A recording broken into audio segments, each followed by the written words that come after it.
Okay, good evening and welcome, and we appreciate your patience. The Board of Education has been in close. I think I need another one. It was bad. Is that better? Oh, great.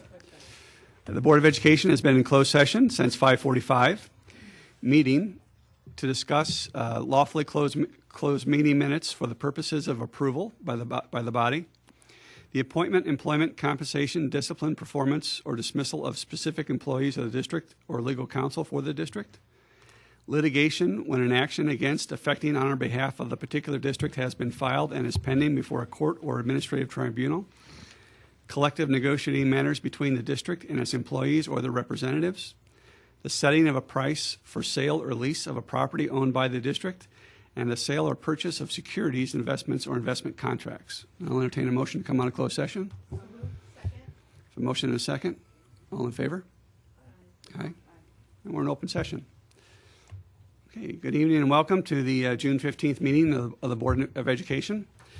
Our mission is to educate students to be self-directed learners, collaborative workers, complex thinkers, quality producers, and community contributors. And we appreciate all of you taking time away from the Hawks game tonight to come and observe the meeting. Roll call, Ms. Bell. Board members present: Kristen Fitzgerald, Susan Price, Terry Fielden, Susan Crotty, and Jackie Romberg. Would you all rise and join in the Pledge of Allegiance, please? I pledge allegiance to the flag of the United States of America and to the republic for which it stands, one nation, under God, indivisible, with liberty and justice for all. Okay, thank you. So with the board's indulgence, we'd like to make a change to the agenda, and we'd like to do the recognition do the recognition first, and then we'll come back to the public hearing on the parent-teachers conferences, if that's acceptable to the board. Okay, very good. Dan? We are honored to have some fantastic athletes here with us this evening that we'd like to recognize.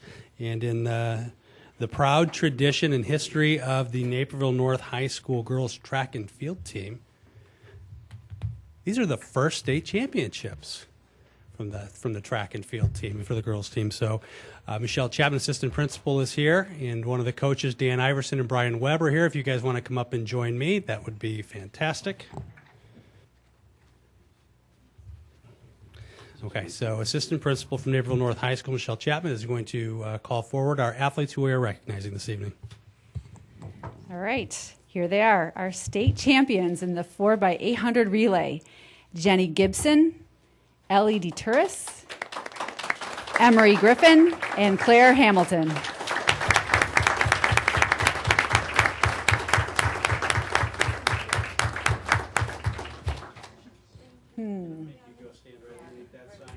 Yep. I told you. Come around and you're fired. The easiest way through is right there. We don't Okay, have the risers. call the one more. And our other state champion in the 3,200 meter is Judy Pendergast.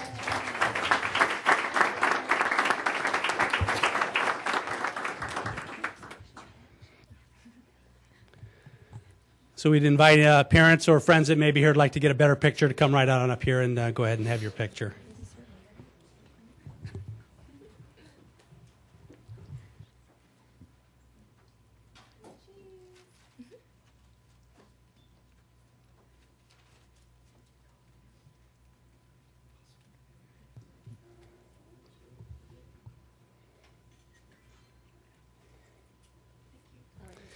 As they're finishing up pictures, participation in co-curricular athletics and activities is an important part of who we are as a school district, and certainly an important part of helping us fulfill our mission with these students. So congratulations to each of you, to our coaches and the work that you've done as a team. Very well done. So again, we congratulate you.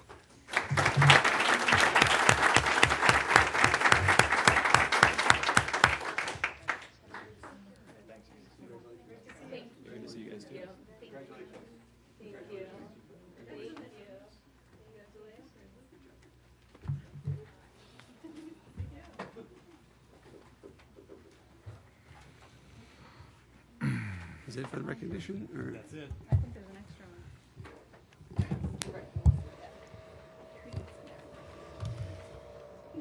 one. Okay.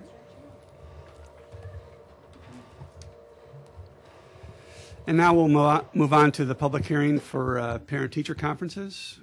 And I do have a few words to say formally on that. So I'll call to order the public hearing for Naperville 203. This is budget.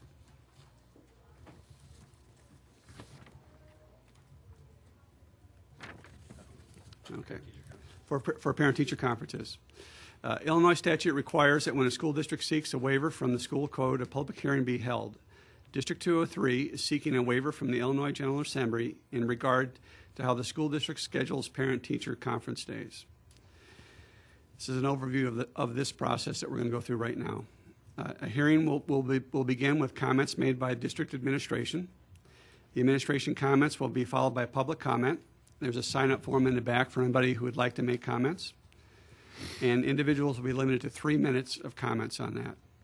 After public comment, the Board of Education will be invited to provide comment on the waiver, and then the hearing will be closed. So right now, I'll invite Dan and his staff to make comments on the waiver. Great. I'm going to turn it over to our Deputy Superintendent, Kane Osborne, who has been our calendar guru and has worked on preparing this hearing. So Kane will make the comments on behalf of the administration. Okay, thank you. And as is outlined in the memo, what we're actually asking for is just to approval to recommend apply for a waiver, which we already have. It's extending the waiver we have for another 5 years. That current waiver expires at the end of the upcoming school year. And so it's in our best interest to go ahead and get a waiver for the subsequent 5 years so we can continue to have parent-teacher conferences the way we have them right now, if we so desire. The waiver makes that possible. It does not obligate us to hold parent-teacher conferences the way we do now, but enables us to have that flexibility. And specifically, what that outlines is that when we have parent-teacher conferences in the evening, then followed by parent-teacher conferences the next day, the day of those evening conferences by school code are supposed to be a school day of attendance. The waiver allows us to hold a teacher institute on that day instead of a school day for students. And so by getting the waiver, we'll continue to be able to do that or have the flexibility to continue to seek other options if that's the appropriate thing to do. Okay, thank you. Are there any public comments? And it doesn't matter if you filled out a form, you can come up and just speak and state your name. All right, any comments from the board? Kristen? And this comment doesn't relate to the waiver. I think the waiver, I've only heard positive things about the way that District 203 conducts the conferences in terms of having them after the Institute Day. My question would be, since we're talking about parent-teacher conferences, I have heard some comments from parents about the slots available and whether or not we have adequate slots for the number of students that are desiring conferences. Is there any way that we can address that? We have addressed it in a number of ways, in varying ways. Mm-hmm. The length of each appointment in some schools differs. I know. The way it's laid out, for instance, at Naperville North is differed to facilitate a better operation of the conferences. And of course, we also make it possible through various means of communications to make clear to parents that if for some reason they cannot get a slot that fits with their needs, we will hold a conference with them between the teacher and that parent at a time outside the allotted times for parent-teacher conferences. So we seek a number of avenues to make more room for parent-teacher conferences, and teachers do a regular outreach to make sure that they're in contact with parents who wish to meet. Have you ever thought of reserving any particular slots of conferences for students who, I was trying to think through in my mind. I usually get conference slots because I sit there and I get there on the computer right away. My question was for parents who might have computer access issues or language issues, do we reserve spots for folks like that so that in case that's a difficult system for them to go through, they're able to have? Mr. Ross will address that. I'm not aware that any schools reserve times for that. Each school, though, does serve parents who are unable to access the internet or just have trouble for any reason. They can certainly telephone the office. We'll book the conferences for them, and we've been doing that. Okay. I will say that our staff does proactively reach out to individuals that they think it's important that they Okay. are aware of conferences Right. and that they would prefer a conference be scheduled. Okay. The challenge you speak of is mostly a high school challenge and a secondary challenge based on individual. I know. You know, an elementary teacher teaches 25 to 30 students. Exactly. Right. Exactly. Okay. Susan? Sometimes I think concern about slots, and I know people who sit because that's a 4 or 5 day weekend. Some weekends, I think in the fall it's a 5 day weekend, isn't it? Because we have that Monday off. And people schedule trips, so they want to get a slot. I mean, that's been the challenge. They want Thursday morning as early, or Thursday as soon as possible so that they can leave either Thursday night. I mean, that's what I've heard from parents is the challenge. Well, and they say, you know, I can't get in on that time that I want, and we wanted to leave Thursday night or Friday morning. So that sort of challenges the schedule many times for high school. What I've seen is, being the procrastinator I am, there's plenty of slots on Friday afternoon. So it's those Thursday slots that tend to fill up really quickly. I think the important note is that especially our 2 high schools and our 5 junior high schools are aware of the challenge and make sure that they talk to their staff about being as accommodating as possible. Okay, go ahead, Susan. I figured out that I needed 140 slots as of today in high school conferences over the last several years, and I've never not been able to get one. It's not always the most convenient. I can't always stack them the way I want to, but I've never had an issue talking to a teacher, and sometimes we just do it offline, and it works great. So I don't really have any. It doesn't. I'm treated just like anybody when you do that. So I don't know if you're just anybody, but I'm sure you're treated very special. Okay, those are all good discussion. If there's no further comments, I'd like to entertain a motion to close the public hearing on the waiver. I'll make a motion to close the public hearing on the waiver. Is there a second? It's just a roll. All in favor? Aye. Okay, we're closed on that matter. Okay, we've done recognition, and that was a great recognition. There's another section here called public comment. This is a separate public comment. This would be for the general board meeting. Again, I don't have any papers in front of me, but if there's anybody who would like to speak, it's 3 minutes for an individual and 5 minutes for a group and I'll offer that now. Very well. We'll go on to communications. Written communications are contained in the board report. Superintendent staff school report. Great. At this time, I'm going to invite Tim Morenga and Molly Farmer to come forward. Our report for you this evening is a follow-up to a report that we provided to you back in May on an overview of our assessment suite. And tonight, a high-level overview is a part of an ongoing conversation, not a conversation to be seen in isolation on student performance. So Tim and Molly will walk us through just an overview of student performance from the past year, and really kind of what next steps will be to continue the conversation. So with that, I'll turn it over to Tim Morenga. Thank you, Mr. Bridges. Tonight, Director of Research and Analytics Molly Farmer and I would like to provide you with an update of the data from our assessment suite. This data provides our schools with regular information that informs the school improvement process. These assessments provide insights for the student learning decisions and the annual summative assessment preparations. We would like to share the achievement and growth data used by the schools with you this evening. Our presentation will focus on demonstrating how multiple assessments can be used to inform. In the future, we can demonstrate how these assessments can be used for evaluating programs and district decisions. The outcomes for this presentation are to review the results from our spring 2015 benchmark assessments, analyze the growth and achievement data, and to draw grade level band conclusions. Good assessment is an integral part of good instruction. Our blueprint commitments, 216A concerning school improvement and 218C concerning balanced assessment, have the common goal of helping students succeed in terms of both achievement and growth. Authentic school improvement utilizes a balanced assessment system to provide data to drive instruction. This presentation will demonstrate the importance of a balanced assessment system and how multiple data points can lead to a better improvement process. In the past, our data presentations often focused on a single assessment.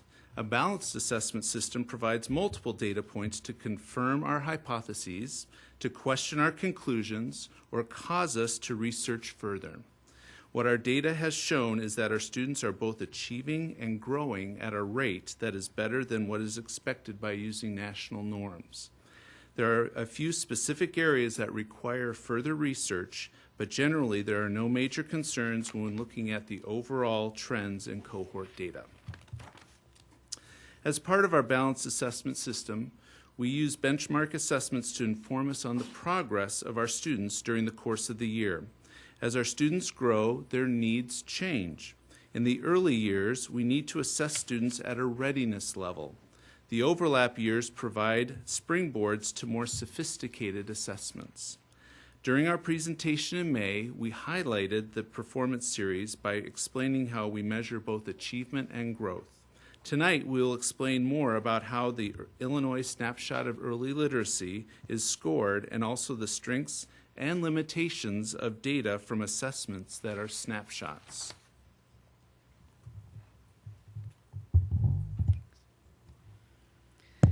For the ISO, the snapshots given in the district are listed in the table. They are what the state refers to as the screening assessments, with the exception of phonemic awareness. This snapshot was added because it was one of the best predictors of a student's reading ability. In a multi-level system of support, the key purpose for a screener is to quickly identify students who are at risk. That way, supports can be put into place, and in the spring, growth can be determined to see if those most in need are catching up. For kindergarten, we will focus on phonemic awareness results since they are the best predictor of a student's reading ability. The phonemic awareness snapshot has 10 items. The teacher says a word. The student is presented with 3 pictures and has to select which word starts with the same letter.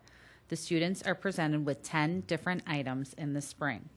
Let's look at the norms table to walk through some examples.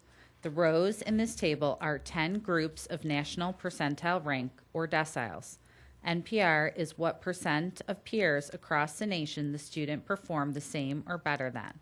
If student A scored 2 in the fall, he would be at the 10th NPR.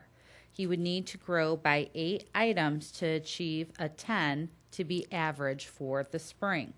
In fact, there is no 50th, 60th, 70th, 80th, or 90th NPR for the spring. If a student has all 10 items correct, the system gives them 100. In an assessment, this is referred to as a ceiling effect. Students who are capable readers are not measured well on this assessment. That is why looking at a deeper diagnostic like Fontes and Pinnell will give you better information. Let's look at student B. He scored a 6 in the fall. For the spring, he grew by 1 item. Since he did not grow at the same rate as his peers, he dropped from the 50th NPR to the 20th NPR. So he grew, but he didn't achieve what is expected of a kindergartner at the end of the year. On the left are the achievement charts for phonemic awareness. Each bar is a quartile. Quartiles group the NPRs into 4 groups. The first quartile is in maroon, and the 4th quartile is in dark green. With quartiles, statistically, it is expected to have 25% of students in each bar. The fall is on the top and the spring is on the bottom. For the spring, there is no 3rd quartile. The only possibilities were the 10th, 20th, 40th, or 100th NPR. More students were in the above average in the spring than in the fall. On the right is a way to look at growth by seeing how many deciles a student grows or loses. Remember, just because a student drops a decile doesn't mean that he is necessarily getting a lower score. The student could be growing, but just not as fast enough to keep pace with his peers. The 0 represents students that maintain the same decile from the fall to the spring. Each bar shows the percent of students that had that amount of change. Since there are more students on the right side of the chart, more students grew. Word recognition is the snapshot that we will focus on in the 1st grade. Students are presented with 22 words on a sheet of paper. They must read the words. There are 22 different words in the spring. When viewing the norms table for this snapshot, notice it also suffers from the ceiling effect, which is why the primary purpose is as a screener to identify which students are at risk. On the left is the fall quartile distribution for word recognition. 83% of the students were above average on the first word list. On the bottom left, 57% of the students were above average on the second word list in the spring. On the right is the growth chart. More students are on the left in red, orange, and yellow, which means they lost deciles. Remember, that doesn't necessarily mean they didn't grow. Possibly they just didn't grow as fast as their peers to maintain their achievement, like the students in the 0 bar of dark green. Kindergarten students are achieving and growing well on this measure. It is the best fit for this grade level, as the ceiling effect complicates matters more in the first and second grade as more students are readers. The Fontes and Pinnell data will be provided as another measure for reading achievement and growth on the next couple of slides. The deeper diagnostic for spelling is Words Their Way. These, along with the English Language Arts district benchmarks, should be looked at to correlate with the first grade data. For the Fontes and Pinnell, a student reads with his teacher to discover what level the student should be instructed. The text level ladder of progress categorizes the instructional levels into grade level bands. The same colors will be used on the following charts. This chart shows the kindergarten students' results from the spring. Each bar shows the number of students who are reading at that instructional level as labeled by the letters of the alphabet. The colors are labeled below the chart to correlate them to grade level expectations. The majority of the kindergarten students are reading at the end of grade level expectation, or level D. Many students are reading at the first and second grade level. Some students are even reading at a third and fourth grade level. At that level, a teacher must consider the appropriateness of the text the students are reading. Instead of giving a kindergartner a fourth grade book, she may choose texts that look at a more complicated plot or characters to deepen the student's comprehension level. The text level ladder of progress can be referenced at different points in the year. Further detail can be analyzed by seeing if a student is not only meeting grade level expectations but exceeding them. If a student is below grade level expectations, it can be analyzed if they are approaching or not meeting expectations. Categorizing the student's achievement can help with looking at growth. Notice that there are not expectations for a student to be reading as they enter kindergarten. We only assess students who appear to be readers from the ISL results. On the left is the same letter frequency chart applied for the first grader spring results. Only the readers are charted from this point on. The majority of the students are at the end of first grade level expectations with the letter J. Many are at the second and third grade level, with some even at the fourth and fifth grade level. On the right is a value table similar to the one we used for ISAT last year. It shows the number of students who were in a category in the fall and what category they moved to in the spring. For example, 78 students were approaching grade level standards in the fall on the left column of the table, and were meets grade level expectations in the spring across the top of the table. The color yellow shows students who were in the same category for both fall and spring. It is a celebration that 481 students were in the exceeds for the fall and maintained for the spring. The green shows the students who grew in categories. Red shows the students who decreased categories.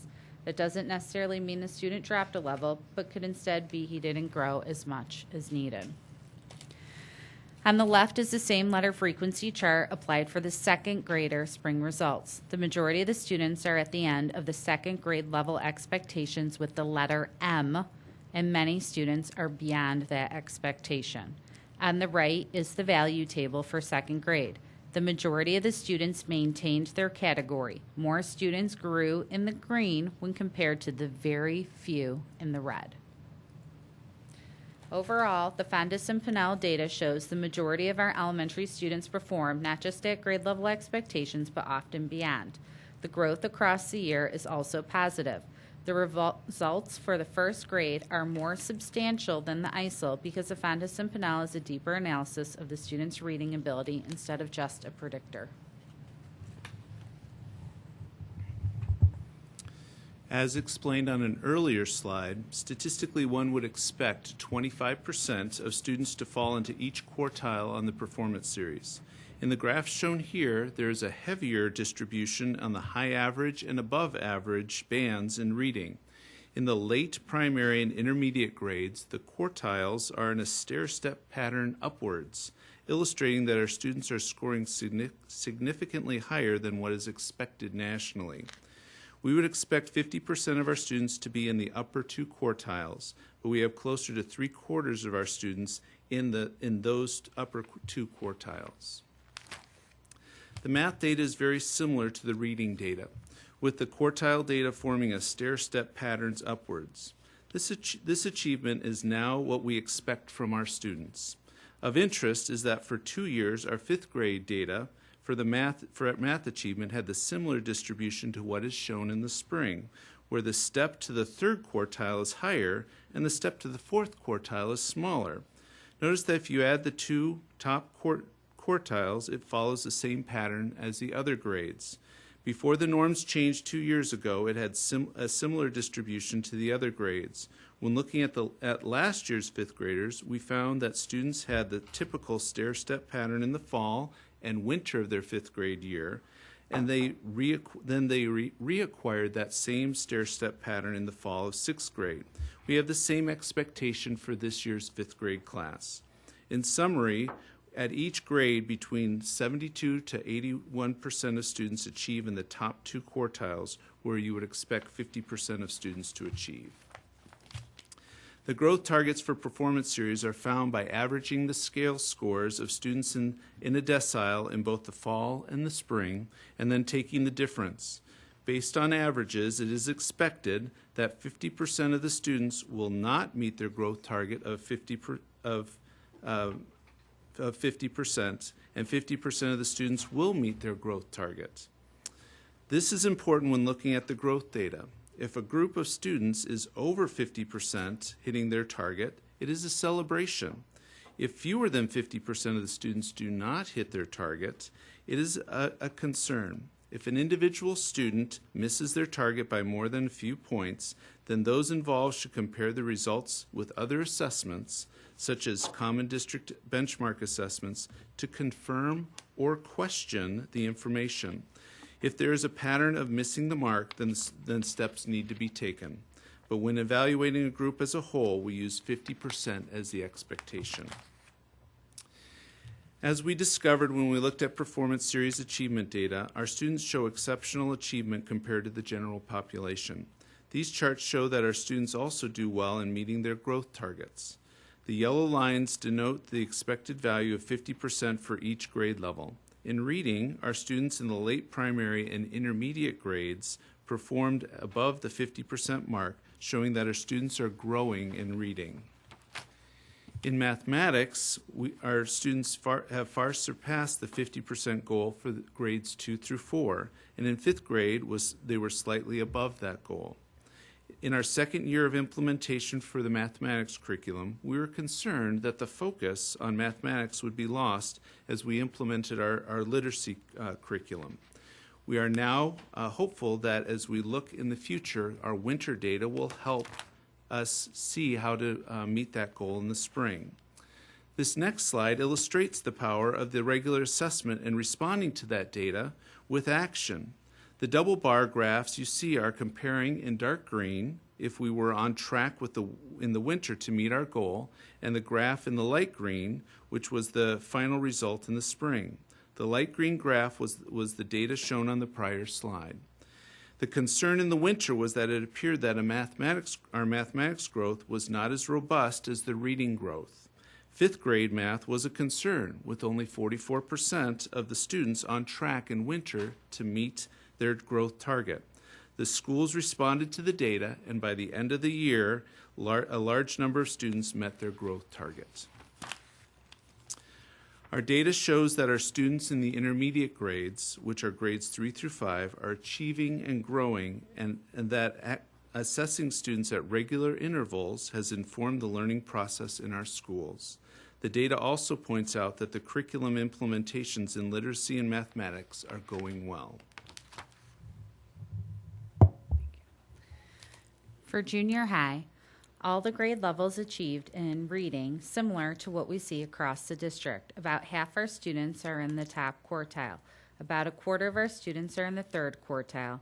The 2 quartiles below average add up to about another quarter of students. We are pleased with the results. For math, we are pleased with the results as well. This chart shows the stair step upwards for high achievers as we saw in reading.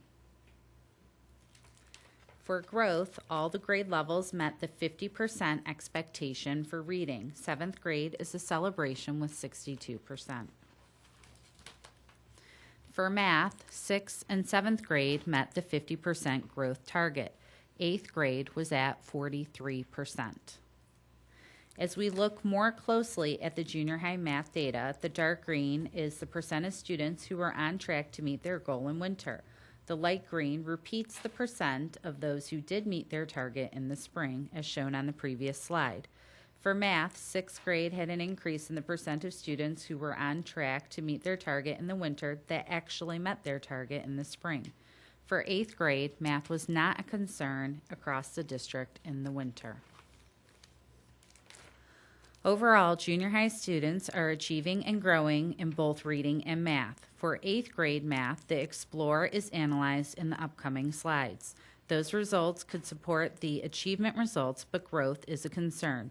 The growth from the Explore, Plan, Practice ACT to the ACT will have to be monitored for this cohort. Another measure, like the Math District benchmark data, could also be used to confirm the data for the 8th grade math achievement. The ACT series is the best measure that we have results on for the high school students. The students' raw scores are converted to a scale score so that growth can be looked at over time. The table shows how each component of the assessment series increases to the end result of the ACT being out of 36. For our 8th grade students, it is a great transition to the high school. This graphic depicts the average composite scale score from the Explore test over the last 5 years. Each year represents a different group of students as notated with the graduating class information below the chart. We see a positive growth of 8/10 scale score in the overall composite over the last 4 years. The math subtest has also increased over the last 3 years.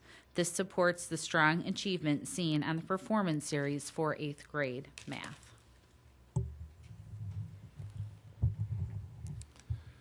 The college readiness benchmark is the minimum score needed on an ACT subject test to indicate a 50% chance of obtaining a B or higher, or about a 75% chance of obtaining a C or higher in the corresponding credit-bearing college course.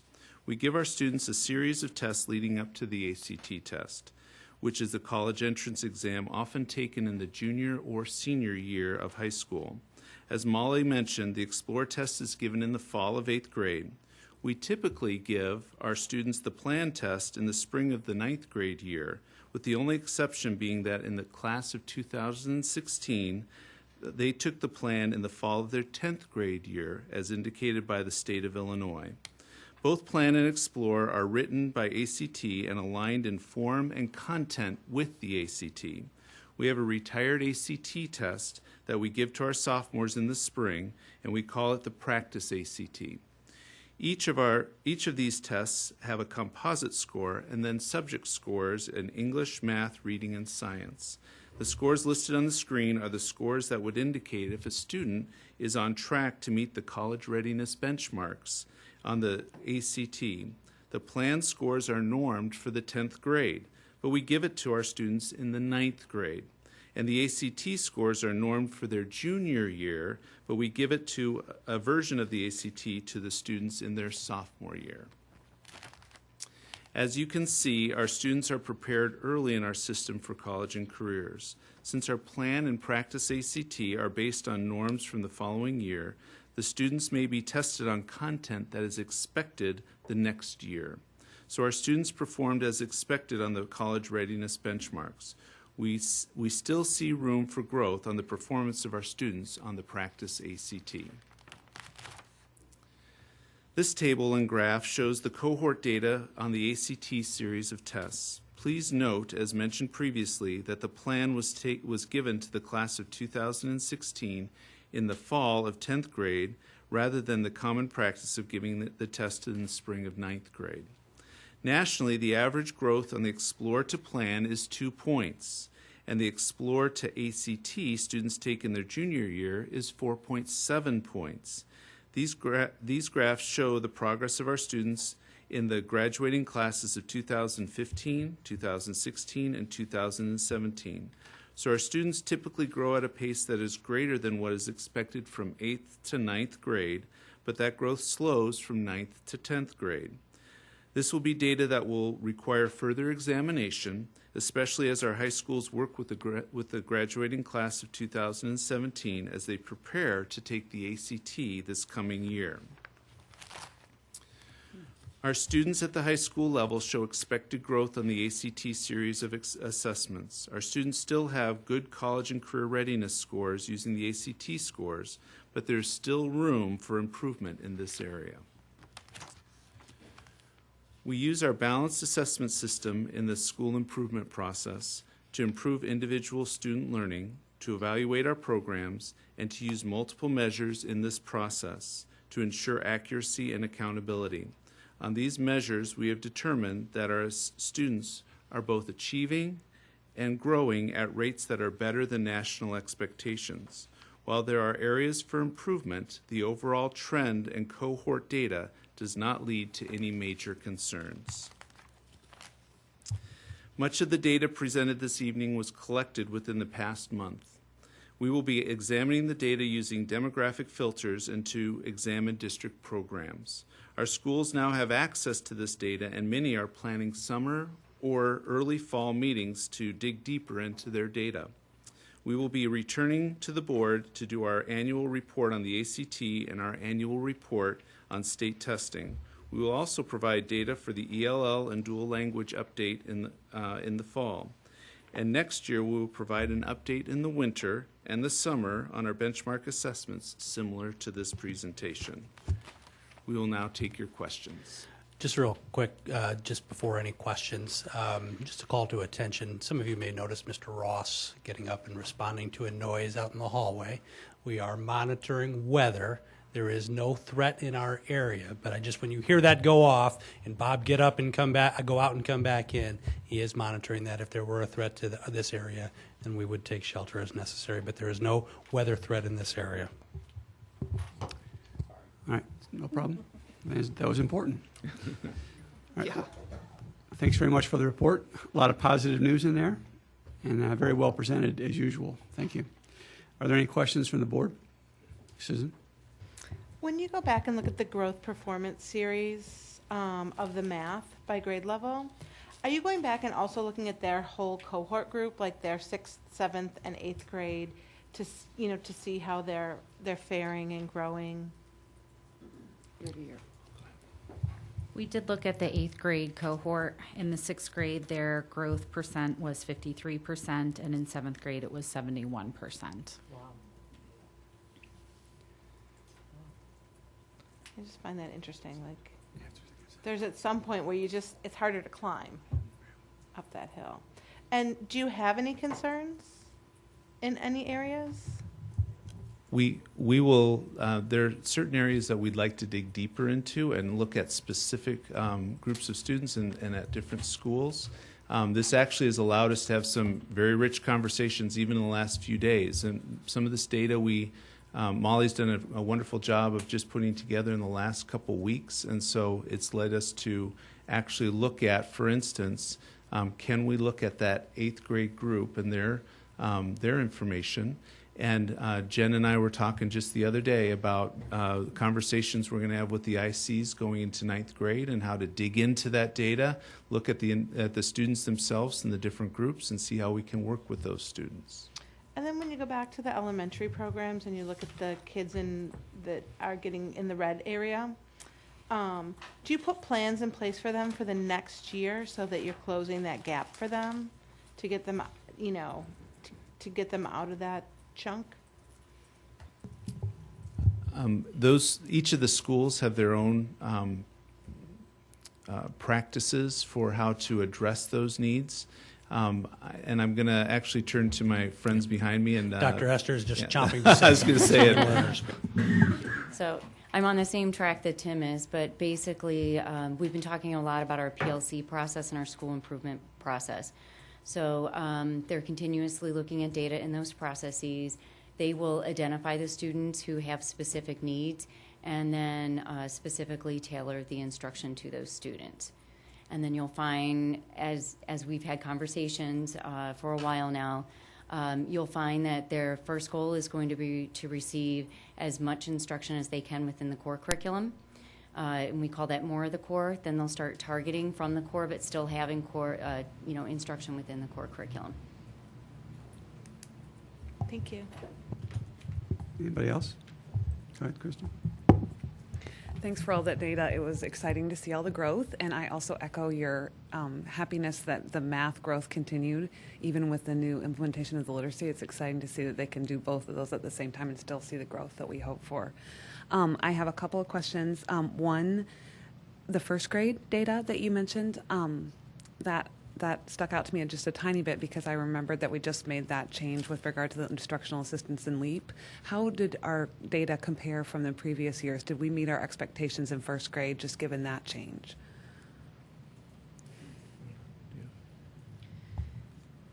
I did look at the 2 snapshots, developmental spelling and word recognition. There was not a statistically significant change over the last couple of years for first grade. So we met our expectations, but we just didn't grow as much as we hoped? Okay. I just want to comment on that assessment as well. The ISIL is, I think, very good for identifying kids at risk, and I think Molly spoke to that. It's particularly good at doing that at kindergarten. When you get into first grade, you'll see all the researchers in the field. There are a lot of people who prefer the ISIL prefer the ISIL over other measures, but it still has a tendency to only help us with identifying students at risk. And then when you get into second grade, it becomes even more of an issue. So that's why we use it as a screener. And then some of our most important data is to use that Fontes and Pinnell data, but then also to use any of the classroom benchmark data that we have and those formative assessments from the PLC. So you'll continue to look at the first grade data and see if you can find additional data that is more encouraging? Yes. I also wondered a little bit, we didn't see as much of a breakout as I've seen in some of your previous presentations looking at particular student populations. You mentioned school improvement populations and potential areas where school improvement goals or teams can work. But how are we doing on areas like the achievement gap? How did our students, what did our growth look like in those areas? We're going to be taking a deeper look at those pieces. In preparation for this, we wanted to get the most recent data to the board as quickly as possible. And so that kind of deeper analysis of the different demographics, when you take it further than just the grade level, we'll take some further analysis, and we'll be working on that this summer. Actually, Molly's already started looking at that, but to be able to process it and put it in a kind of a package, we're still working on that part. So I just didn't see it on your Outlook. You had a number of different presentations scheduled, but I didn't see that one. Would it be a part of the one for the dual language, or? Part of it would be, others of it would be as we go through the school improvement process and talk about what the Rising Star plans would be. That's where you would see data would inform the schools on what their indicators and what their actions are going to be to address the gaps that exist within their schools. And just to add on to that, Dan, as part of that process, has made it clear to each of those teams that is one of their important goals for this process, is to make sure that they're looking at and addressing those needs as they form in their schools. And we always are, I know I've asked this before, but I'm sure the answer is yes, but we are always providing the schools, if you're looking at a particular school improvement team that's working on a particular area, or a particular school improvement team that's looking at a gap, they have the data about the different kinds of things that the other schools are doing as well. They're working with the best practices and seeing those kinds of things so that they can share not just within their own school, but within the school system. We devote a significant amount of time through our district leadership team meetings for our school improvement, our principals, to meet and discuss the Rising Star plans and the things that they're doing in their buildings that are working and where they need some help. So quite a bit of time is spent so that schools are aware of what each other are doing. Great, thank you. Any other questions, Jackie? No. All right. Well, I think this is a very good report, and certainly I was encouraged to hear that we're higher than the national average on a lot of aspects. And I don't think we want to overlook that for a few areas. It gets you some concentration points. I do have a question though, and it stems from a conversation that my wife and I had, and it's on the ACT. She asked me if I took the ACT, and I did not because I'm from Indiana. Is there a format difference in the test that maybe account for some of the decline in the test? Does the test format change from what the kids are used to being tested to, that the ACT is a little different? Are you saying compared to the SAT Or just compared to how we test normally going into it? Is there a format difference going in? Sorry, I did confuse you. Going into the ACT in high school when they first take that test, is there a format difference that's from the two types of tests that they're used to receiving going into the ACT that could account for some of the? There is a learning process about how those tests are formatted, including even just the basics, like how they do their multiple choice. They have an ACT style of how the multiple choice is provided. It's not just your common A, B, C, D, E. It goes into other letters being used. So part of the reason why we do give these tests is to get students familiar with that kind of formatting. The instructions are very similar. How they do the questions, they have kind of a questioning system at the beginning to ask information about the students so that they become very familiar with that process so they're comfortable with it. Is that something we need to start sooner to help some of that improvement?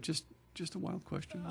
I think that one of the things the schools are examining is how they can make it a part of like the 8th grade, 9th grade, and 10th grade classes so they can have ACT-like type questions to help them find success. We've found that that's the right time for students. That students we have found are not really thinking about the ACT in their early junior high years, and if they're not concerned about it, then the learning won't be as rich for them. By the time they get to 8th grade, they're hearing about this and it becomes something that they want to learn about and they're concerned about.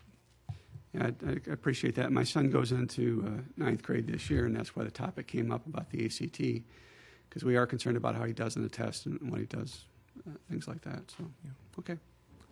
Go ahead, Jackie. Terry's question caused me to have a question. So, ACT and SAT are very different. They test different things, and so I guess I would only, and I know you're juggling all this, but there's a lot of schools, but not just East Coast, West Coast schools anymore, Midwest schools that really look at SAT because it's a deeper dive, from your testing here, the testing we do in the district, it's a deeper dive into comprehension and problem solving, a little different than ACT is. So I don't know how you juggle all that, because there are students that a student will perform either better on one than another. It's just the way it works. So, yeah. And our students do often take the PSAT in their 10th grade year. That's kind of a voluntary test that they'll take. And our schools do provide preparation for those as well. Okay. Anybody else? All right. Thank you very much. Okay. Next item is President's Report. I don't have anything to report. Board of Education reports. Ready? Okay. And under item 8 is the monthly reports that are there for everybody's review. And we'll move on to action by. Yep. I did have a question, if I could just ask, Yep. on insurance report.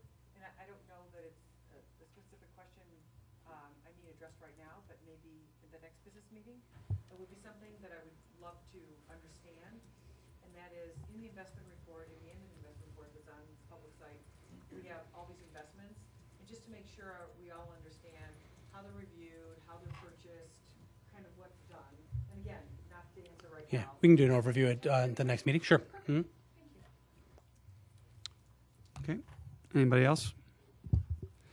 Okay, we'll go on to action by consent, and I have a request to pull item 9.06 from the consent agenda.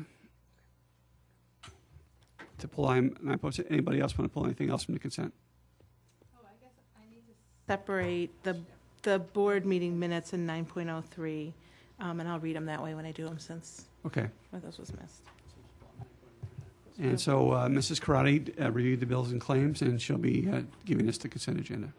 Yes. I move approval of warrant number 399370 through warrant number 400377, totaling $20,801,435.14 for the period of May 19th, 2015 to June 15th, 2015.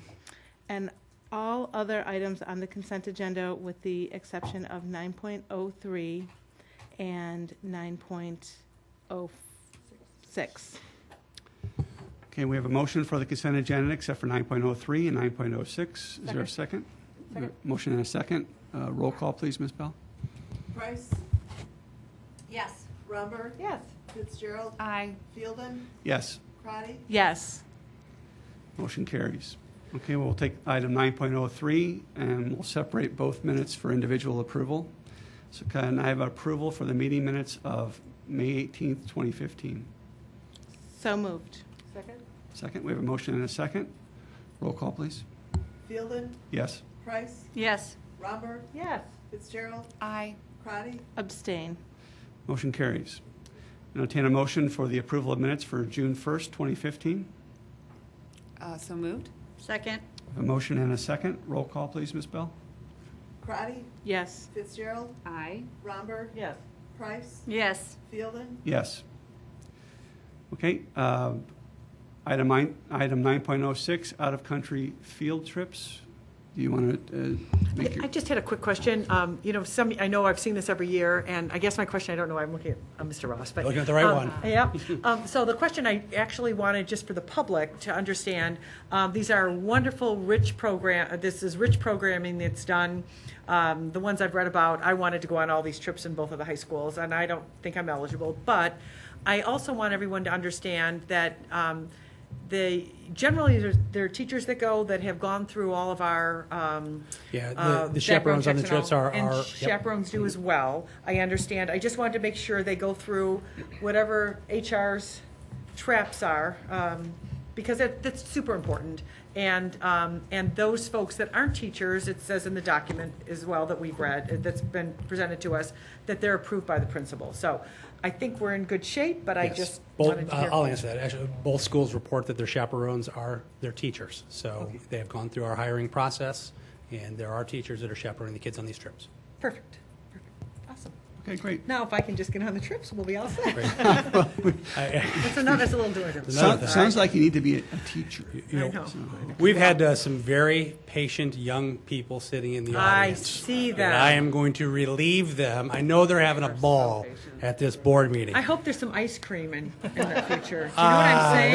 Oh, maybe put them on that spot. But I have some introductions that I'm very pleased to make to the community this evening. So if I could ask John Vogel to please stand for a minute. Sure. I'm pleased to introduce to you John Vogel, who, through the action of the Board of Education and the consent agenda, you've approved as the next principal at Washington Junior High School. So, Woo! John, welcome. Thank you.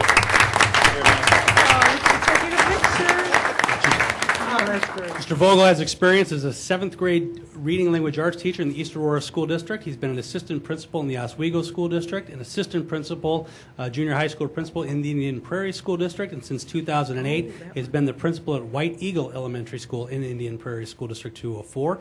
He has a bachelor's degree in elementary education from Northwestern College, an administrative degree, master's degree from Northern Illinois University. He is currently working on his doctorate at NIU also, and we are pleased to welcome John as the principal at Washington Junior High School. So, John, I think you have some guests with you might want to introduce. Oh, sure, yeah, of course. This is my wife, Julie, over here, and this is Evelyn, Charlie, and Jackson, and my eldest daughter, Gabby, is actually overseas in Italy right now for a student trip. She's going to be a senior, so I'm there you very have it. jealous. I didn't get to go either. So Welcome to the Wildcat family. thank you. I want to thank Mr. Bridges and Mr. Ross, the board, for giving us a chance. I'm very excited to come to 203 and ready to work with the Washington staff, so thank you. Awesome. Excited to have you.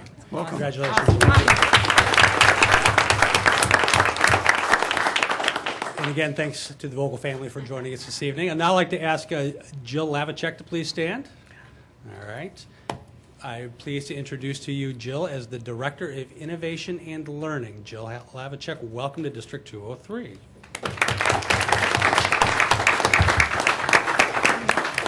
The Director of Innovation and Learning is a position that we have repurposed out of the former position of Director of Instructional Technology, and Jill will fill this position. Jill has experience as a business education teacher in Farmer City, Illinois, business education teacher in Batavia, a business education teacher in Indian Prairie School District 204, served as a department chair at Mattia Valley High School, and most recently is the Curriculum and Instruction Director for the Encore programs in Indian Prairie District 204. She has a bachelor's in economics from the University of Illinois, business education bachelor's degree from Illinois State University, and a school improvement leadership master's degree from Olivet Nazarene University. So we are pleased to welcome Jill to the team. And Jill, I think you have some guests to introduce as well. So with me tonight, I have my husband Larry, and my son Mitchell, and Jason. Awesome. I love that. And they're checking scores, just so you know. Nobody, don't say it out loud. I know there's people that don't want to hear it.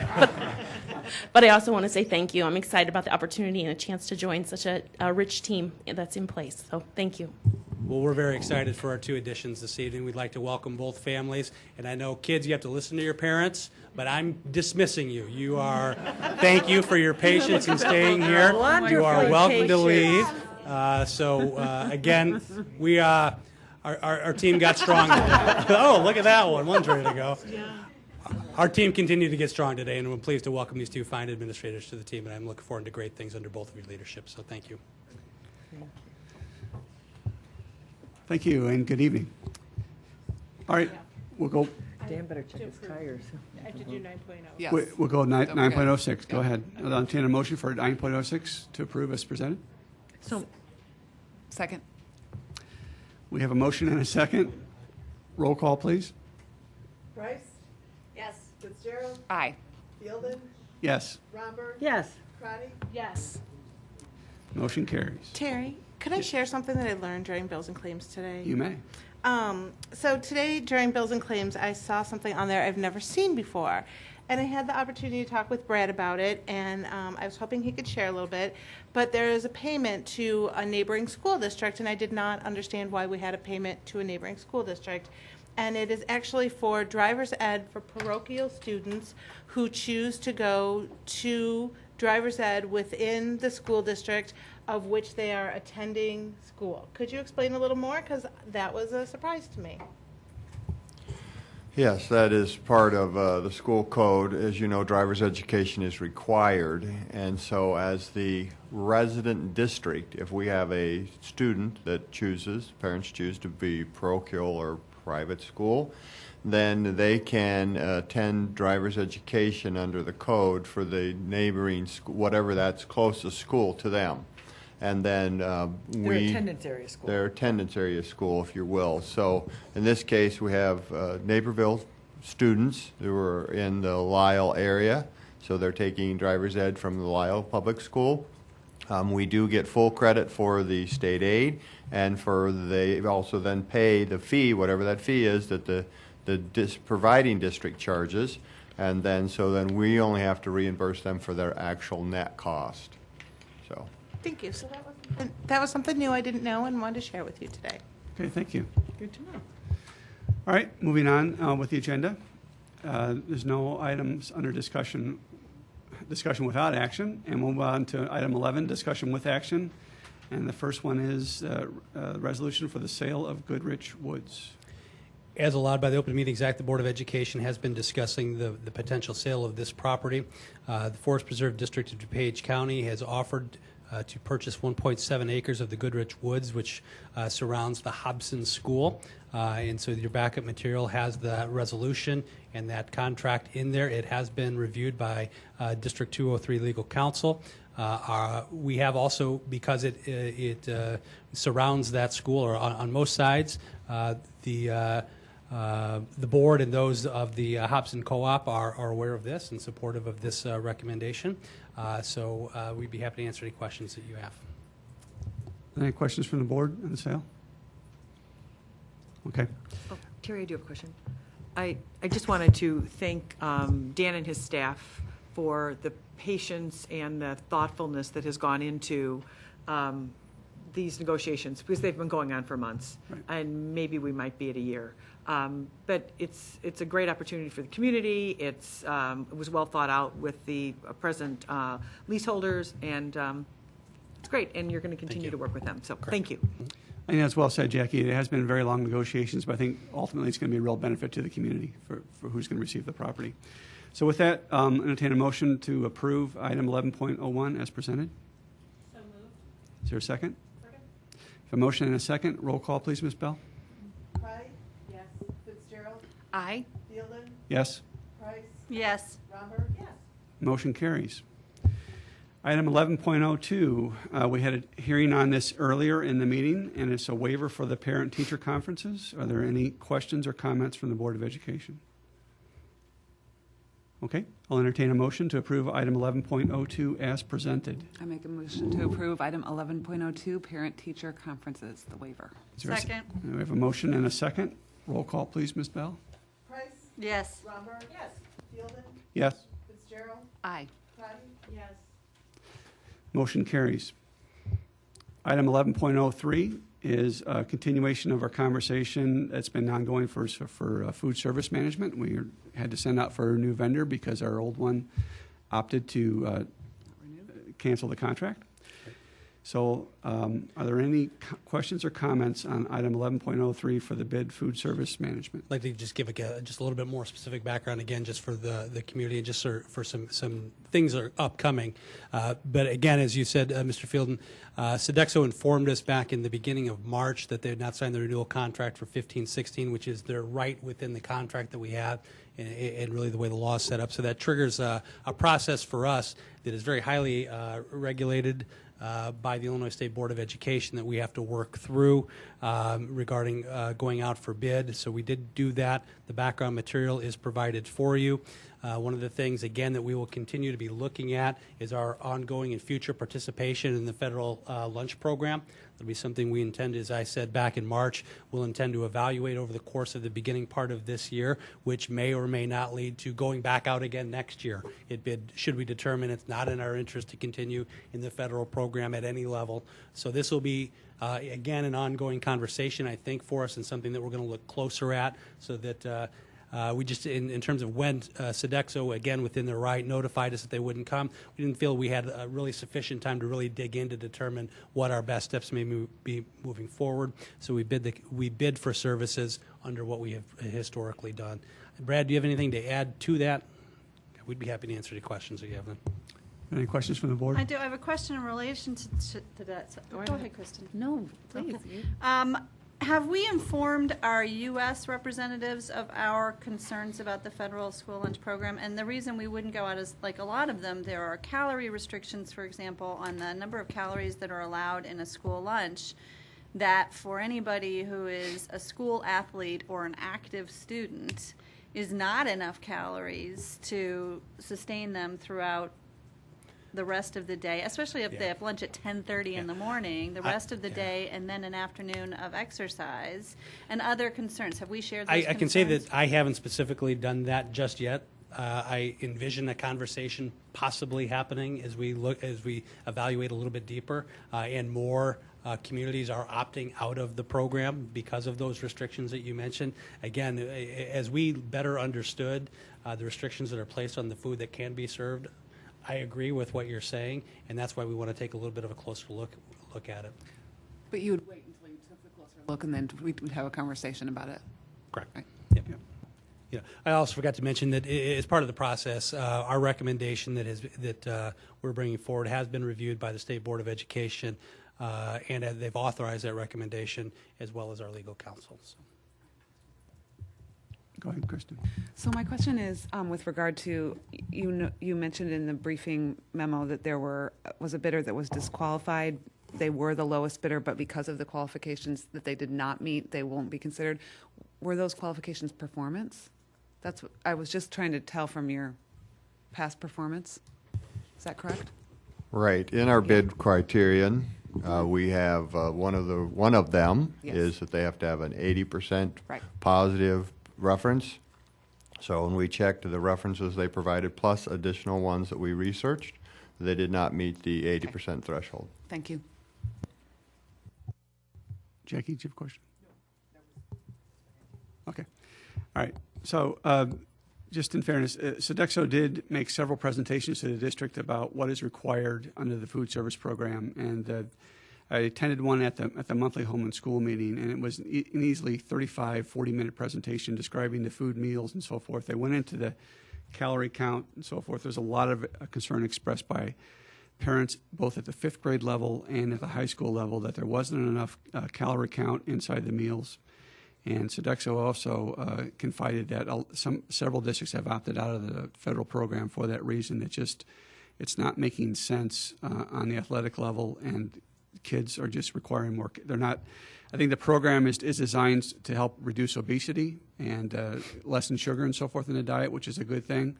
But we also have to recognize that everybody burns calories at a different rate, and it may be necessary to provide better food for them. So with that, I'll entertain a motion to approve item 11.03 as presented. Is there a second? A motion and a second. Roll call, please, Ms. Bell. Price, Yes. Fielden, Yes. Romberg, Yes. Fitzgerald, Aye. Crotty, Yes. Motion carries. Last item, item 11.04, the lunch price increase. Any questions or comments from the board or presentation by the staff? I think it's all pretty much included in the background material we've provided for you. Happy to address any questions that you may have. Jackie, Make a motion. go ahead. Make a motion to approve item number 11.04, lunch price increase in 10 cents. Is there a second? Second. Sorry. We have a motion and a second. Roll call, please, Ms. Bell. Price, Yes. Romberg, Yes. Fitzgerald, Aye. Fielden, Yes. Crotty, yes. Motion carries. Okay, we are approaching the finish here for our meeting. There's anybody with any new business? Jackie? I just have a plug for scheduled events we're on.